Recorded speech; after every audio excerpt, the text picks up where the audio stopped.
আসসালামু আলাইকুম। আশা করি আল্লাহর রহমতে সবাই ভালো আছেন। আল্লাহর রহমতে আমিও ভালো আছি।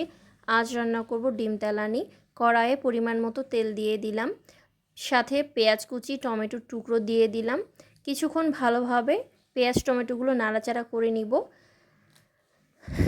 তারপরে দিয়ে দিব এতে পরিমাণ মতো নুন দিয়ে দেওয়ার কারণে টমেটোর টুকরো এবং পেঁয়াজগুলো ভালোভাবে তেলের মধ্যে গলে যাবে। এতে করে যখন মশলা দিয়ে নাড়াচাড়া করব, গ্রেভিটা খুব সুন্দর হবে।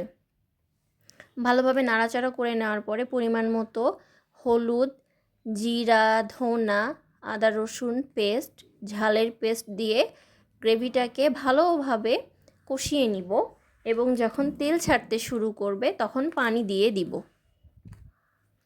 পরিমাণ মতো পানি দিয়ে দেওয়ার পরে এতে ডিমগুলো ফেটে ছেড়ে দিব। এক একে ডিমগুলো ছেড়ে দেওয়ার পর ঢাকনা দিয়ে দিলাম। এই তো তরকারিটা শেষের দিকে আর একটু পরে নামিয়ে নেব। তরকারি রান্না শেষ হয়ে গেল, এখন নামিয়ে নিব। আশা করি আজকের ভিডিওটি ভালো লেগেছে। আল্লাহ হাফেজ।